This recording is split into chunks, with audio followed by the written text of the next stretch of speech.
Friends, welcome to trending சமையல். எல்லாரும் எப்படி இருக்கீங்க? நல்லா இருக்கீங்களா? இப்போ ஒரு சூப்பராக ஒரு ஈவினிங் ஒரு டின்னர் பார்க்கலாங்களா? என்ன தெரியுங்களா? வெள்ளை பணியாரம் ஃப்ரெண்ட்ஸ், ஓகேங்களா? செம்ம சூப்பராக அதுக்கு ஒரு தேங்காய் சட்னியோட டிஷ்ஷோட அதை சாப்பிட்றதுக்கு அவ்வளோ டேஸ்ட்டாக அவ்வளோ சாஃப்டாக இருக்கும் ஃப்ரெண்ட்ஸ். இதை நான் சொல்கிறதுக்குள்ளே நம்மளே இப்போ வீடியோக்குள்ளே இது எப்படி செய்யலாம், இது எப்படி வந்ததுன்னு சொல்லிட்டு உங்கள் முன்னாடி நம்ம வீடியோக்குள்ளே போய் பார்க்கலாமா? எவ்வளோ சாப்பிட்றதுக்கு அவ்வளோ டேஸ்ட்டாக, அதை பாருங்கள் எவ்வளோ டேஸ்ட்டாக இருக்கும் தெரியுங்களா? இது எப்படி வந்ததுன்னு சொல்லிட்டு நம்ம வீடியோக்குள்ள போய் பார்க்கலாம். வாங்க போகலாம். விசிலாடுங்க. ஹாய் ஃப்ரெண்ட்ஸ், எல்லோரும் எப்படி இருக்கீங்க? இப்போ செம்ம சூப்பரான ஒரு ஈவினிங் ஒரு ஸ்நாக்ஸ் ஒன்று பார்க்கலாங்களா? ஸ்நாக்ஸும் சொல்லலாம், டின்னரும் சொல்லலாம், நீங்கள் எப்படி எடுத்துக்கிட்டாலும் ஓகே. நம்ம என்ன பண்ண போகிறதுன்னா இப்போ ஒரு இது நம்ம இதே சொல்லலாம், நம்ம ஒரு டின்னரே எடுத்துக்கலாம். ஒரு வெள்ளை குழி பணியாரம் செய்ய போகிறோங்க ஃப்ரெண்ட்ஸ். எப்படி தெரியுங்களா? இந்த பச்சரிசியை வச்சுக்கிட்டு வெள்ளை குழி பணியாரம் செய்ய போகிறோம். அது எப்படி செய்யலாம்னா, இதுக்கு பச்சரிசி ஒரு 2 கப் அளவு பச்சரிசி எடுத்துக்கிட்டேன் ஃப்ரெண்ட்ஸ். ஓகேங்களா? அந்த கப்போட அளவு உங்களுக்கு காட்டுறேன். இதை ஒரு 2 ஹவர்ஸ் நம்ம ஊற வச்சு எடுத்துக்கலாம். ஊற வச்சுட்ட பிறகு என்ன சேர்க்கணும், என்னென்ன அதில் போடணும்னு சொல்லிட்டு நம்ம இப்போ வீடியோக்குள்ளே போகலாமா? வாங்க போகலாம். ஓகே ஃப்ரெண்ட்ஸ், இப்போ நம்ம நல்லா தண்ணி இருத்துட்டு வந்துட்டோம். இதில் நல்லா ஊறிடுச்சு ஃப்ரெண்ட்ஸ். ஒரு 2 ஹவர்ஸ் நீங்கள் ஊற வச்சுட்டாவே அது நல்லா ஊறிடும். நான் ஊற வச்சு எடுத்துகிட்டு வந்து தான் நான் வச்சுருக்கிறேன். நல்லா ஊறி போச்சு பாருங்கள். இதில் என்னென்ன சேர்க்கணும் தெரியும், இன்க்ரீடியன்ஸ் என்னென்ன சேர்க்கணும்னா, இதில் பாருங்கள் 2 கப்பு அரிசிக்கு 1 கப்பு, இது தாங்க கரெக்டான ரேஷியோ. இது 250 கிராம்ஸு. இந்த கப்போடைய அளவு 250 கிராம்ஸு. 2 கப்பு அரிசிக்கு 1 கப்பு சாதம் எடுத்துருக்கேங்க. இதை பாருங்க, இதுதான் 250 கிராம்ஸ். இதுதான் சாதம் எடுத்திருக்கேன். ஓகே ஃப்ரெண்ட்ஸ், இப்போ நம்ம 1 கப்பு ரைஸ் போட்டுட்டோம். இதில் 1 கப்பு தேங்காய் துருவல் எடுத்து வச்சுருக்கேன். இந்த பாருங்க, அதையும் இதில் போட்டுருங்க.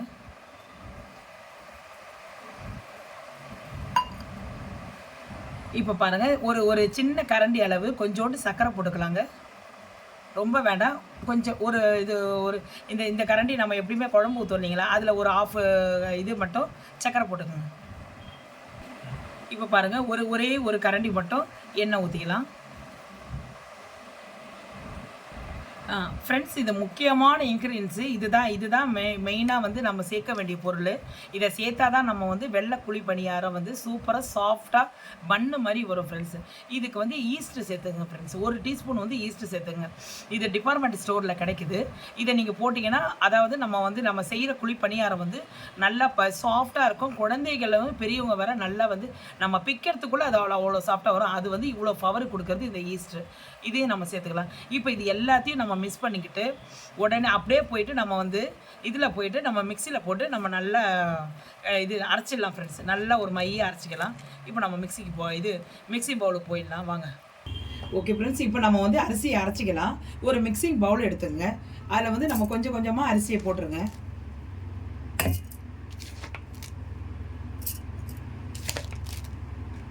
போட்டுக்கிட்டு நம்ம தேங்காவை நம்ம உடைச்சோம் இல்லைங்களா, அந்த தண்ணி இருக்கு இல்லைங்களா, அந்த தண்ணியை நம்ம அப்படியே இதில் ஊற்றி நம்ம அரைச்சிக்கலாம். இப்போ நான் அரைச்சிட்டு உங்களுக்கு காட்டுறேன் நான். ஓகே ஃப்ரெண்ட்ஸ், இப்போ நம்ம மாவை அரைச்சிட்டோம். மாவு அரைச்சதை இதில் நம்ம ஊற்றிடலாம். இதே மாதிரி நம்ம இருக்கிற மாவு எல்லாத்தையும் நம்ம அரைச்சிடலாம். அரைச்சிட்டு உங்களுக்கு நான் கடைசியாக காட்டுறேன். உங்களுக்கு எல்லா மாவும் இதே மாதிரி அரைச்சிக்குங்க. ஓகே ஃப்ரெண்ட்ஸ், இப்போ நம்ம நல்லா மாவை நல்லா நம்ம நல்லா அரைச்சிட்டோம். இந்த பிறகு திக்னஸ் இந்த பிறகு இந்த அளவு இருக்குது. நல்லா சாஃப்டாக வரணும்னா இப்போ இதில் இருந்து நீங்கள் 1.5 ஹவர் ஊறணும் ஃப்ரெண்ட்ஸ். அப்போ தான் மாவு கொஞ்சம் புளிக்கணும். புளிச்சாதான் நான் அது நல்லா கொஞ்சம் உப்பி வரும்போது குழி பணியாரம் அவ்வளோ சாஃப்டாக நல்ல டேஸ்ட்டாக நல்ல ருசியாக இருக்கும் ஃப்ரெண்ட்ஸ். இதுலேருந்து நம்ம அப்படியே இந்த பிறகு நல்லா நம்ம அரைச்சிட்டோம். நல்லா மையாக இருக்குது. நீங்களே பாருங்கள், நல்லா நொரனே கிடையாது, நல்லா சாஃப்டாக இருக்குது. நல்லா நான் அவ்வளோ நல்லா இதாக மையாக அரைச்சிட்டோம். இதிலேருந்து நம்ம ஒரு 1.5 ஹவர் ஊறட்டும் ஃப்ரெண்ட்ஸ். ஊறிட்ட பிறகு நம்ம எடுத்துகிட்டு பார்க்கலாம். ஓகேங்களா? ஓகே ஃப்ரெண்ட்ஸ், இப்போ என்ன தெரியுங்களா ஃப்ரெண்ட்ஸ், இப்போ நம்ம இந்த வெள்ளை குழி பணியாரத்துக்கு ஒரு சைட் டிஷ் ஒரு சட்னி அரைச்சிக்கலாம் ஃப்ரெண்ட்ஸ். ஒரு தேங்காய் சட்னி அரைச்சிக்கலாம். நீங்கள் இதுக்கு வெங்காய சட்னி அரைச்சிக்கலாம், தக்காளி சட்னி அரைச்சிக்கலாம், கார சட்னி அரைச்சிக்கலாம். அது உங்களுடைய சாய்ஸு. நான் இதுக்கு சைட் டிஷ் ஒரு தேங்காய் சட்னி அரைச்சிக்கிறேன். அதுக்கு நம்ம தேங்காவை துருவி எடுத்துக்கோங்க. நல்லா தேங்காவை துருவி எடுத்துக்கோங்க. அதில் போட வேண்டிய இன்க்ரீடியன்ஸ் என்னென்னா, இதில் கொஞ்சோண்டு அதை நம்ம உடச்ச கலர் ரொம்ப போடக்கூடாது. இது பிறகு கொஞ்சோண்டு போட்டுக்கலாம். ரொம்ப போனால் டேஸ்ட்டு கொடுக்காது. ஓகேங்க, இதுக்கப்புறம் நம்ம போட வேண்டியது 2 பூண்டு போட்டுக்கோங்க, பூண்டு பல் போட்டுக்கோங்க. ஒரு ஒரு 3 பச்சை மிளகாய் போட்டுக்கோங்க. ஒரு 2 ஒரு ஒரு ஒரு கொஞ்சோண்டு வெங்காயம் போட்டுக்கோங்க. வெங்காயம் போட்டோன்னா கொஞ்சம் ரொம்ப போட்டோன்னா இனிக்கும். ஓகேங்களா? போட்டுக்கோங்க. ஒரு ஒரு ஒரு பிஞ்ச் அளவு வந்து கொத்தமல்லி போட்டுங்க. இது எல்லாமே போட்டு நம்ம மைய அரைச்சிக்கலாம் ஃப்ரெண்ட்ஸ். இப்போ முக்கியமானது ஒரு இன்க்ரீடியன்ஸ் சேர்க்கல ஃப்ரெண்ட்ஸ். என்னென்னா உப்பு போட்டு இதுதான் டேஸ்ட் கொடுக்குறது. உப்பு போட்டுக்கோங்க. இதில் வந்து நான் பச்சை மிளகாய் வந்து எங்கள் வீட்டில் வந்து காரம் அதிகமாக சாப்பிடுவாங்க. அதனால் வந்து ஒரு 3 சில்லி போட்டிருக்கேன். உங்கள் வீட்டில் ஏற்ற மாதிரி நீங்கள் வந்து தேவைக்கேற்ப நீங்கள் போட்டுக்கோங்க ஃப்ரெண்ட்ஸ். ஓகேங்களா? இதை நம்ம அரைச்சிக்கலாம். இதை அரைச்சிட்டு நான் உங்களுக்கு காட்டுறேன். நான் சட்னியை நம்ம அரைச்சிட்டோங்க. அரைச்சிட்டு இதை பாருங்கள் தாளிச்சிட்டோம். சூப்பருங்களா? அதை பாருங்கள் பார்க்குறதுக்கு இதை பாருங்கள் எப்படி இருக்குது பாருங்கள். நம்ம இதை நல்லா சூப்பராக அரைச்சிட்டோம். இப்போ நம்ம என்ன பண்ணலாம், இதுக்கப்புறம் நம்ம என்ன பண்ணலாம், நம்ம வந்து மாவு இப்போ நம்ம வந்து வெள்ளை பணியாரத்துக்கு மாவு ஊற்றி வச்சுக்கலாங்க பணியார சட்டியில். இப்போ மாவு எப்படி இருக்குதுன்னு பார்த்துக்கலாம். மாவு நல்லா புளிச்சு நல்லா மேலே வந்துருக்குதுங்க. நல்லா ஓரளவுக்கு வந்திருக்கு. நான் கால்வாசி தான் மாவு இருந்தது, ஆனால் வந்து நல்லா புளிச்சிருக்குது. இதை பாருங்க நல்லா கட்டியாக இருக்குது. இப்போ நம்ம என்ன பண்ணிடலாம், இப்போ நம்ம வந்து மாவு ஊற்றிக்கலாம். வாங்க வீடியோக்குள்ளே போகலாம். இப்போ நம்ம பணியாரக்கல்லை வச்சுக்கலாங்க. பணியாரக்கல்லில் வச்சுட்டு நம்ம வந்து கொஞ்சம் அதில் வந்து ரொம்ப வேணாம் எண்ணெய் அப்படியே எல்லாத்துலையும் கொஞ்சம் ஊற்றிக்கணும்.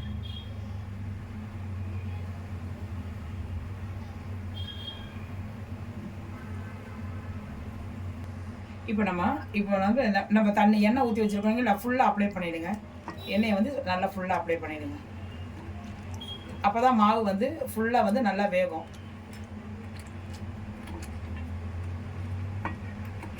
எண்ணெய் நீங்கள் கம்மியாக திட்டமாக ஊற்றிக்கோங்க.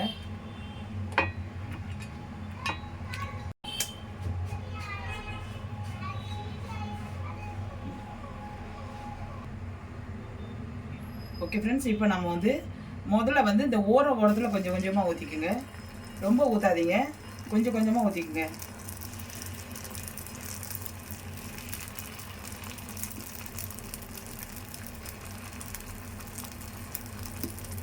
அப்படி எல்லாத்தையும் நம்ம ஊற்றிக்கலாம்.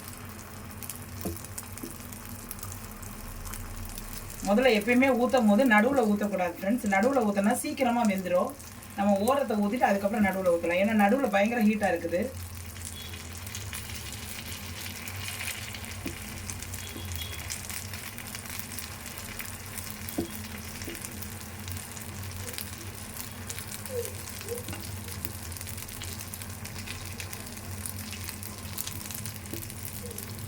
இப்போ எல்லாமே ஊற்றியாச்சு ஃப்ரெண்ட்ஸ். இப்போ வந்து நம்ம ஒரு மூடி போட்டு மூடிடலாம்.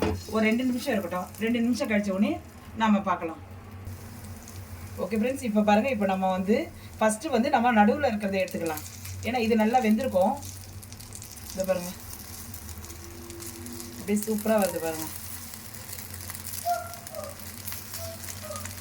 இப்போ நம்ம ஓரமாக இருக்கிறதெல்லாம் எடுத்துக்கலாம். ஓகே ஃப்ரெண்ட்ஸ், இப்போ நல்லா வெந்துருச்சு. இதை பாருங்கள், நடுவில் இருக்கிறத எடுங்க. நல்லா வெந்துருச்சு. முதல்ல நடுவில் இருக்கிறது நம்ம ஊற்றும் போது சைடில் ஊற்றணும்.